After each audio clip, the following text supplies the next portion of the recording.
So just moments before we went to air tonight, a plane apparently crashed at a General Mills plant, a food plant in Covington, Georgia. 6 tractor trailers were reportedly on fire. You're seeing pictures from the scene right now. This is the second time in a week that something like this has happened. On April 14th, the plane crashed into the Gem State Processing in East Idaho. What's going on here? Well, the story gets weirder. Food processing plants all over the country seem to be catching fire.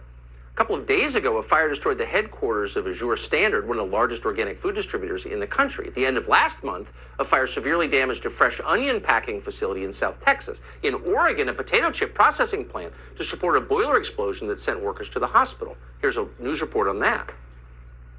Eastern Oregon, where crews are battling a major fire at a potato chip processing plant.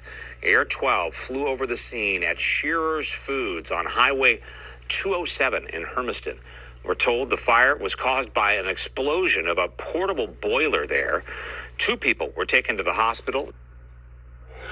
So industrial accidents happen, of course, but this is a lot of industrial accidents at food processing facilities at the same time the president's warning us about food shortages. They're getting hit by planes and catching fire. What is going on here exactly? Jason Rantz hosts a radio show in Seattle and joins us to put it into perspective. Jason, good to see you.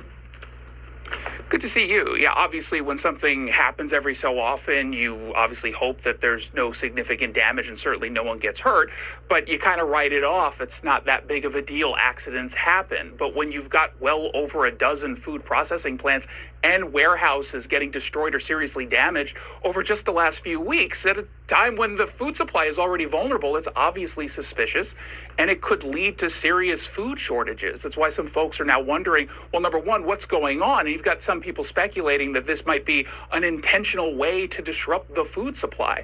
Wait, may I ask you to pause there really quick? Can I just ask you, I just want to nail this down so our viewers understand.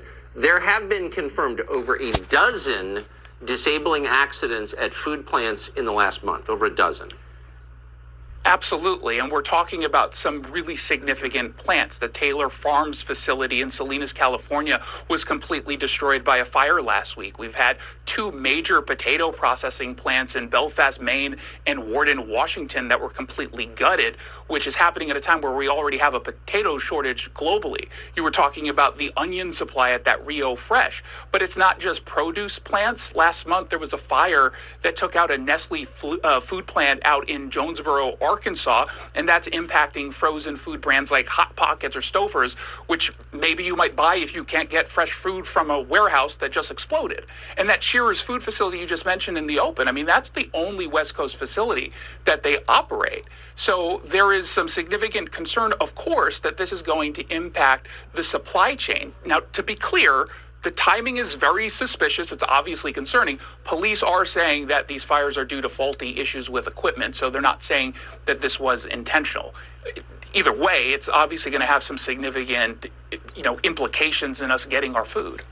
Yeah. I mean, an hour ago, a plane crashes into a General Mills facility. We'd already planned this segment. I'm sorry. I'm sorry. The onus is on people who think that's a conspiracy theory to explain what is going on. What are the odds of that? I have no idea. Jason Rantz, I appreciate your report tonight. We will follow up.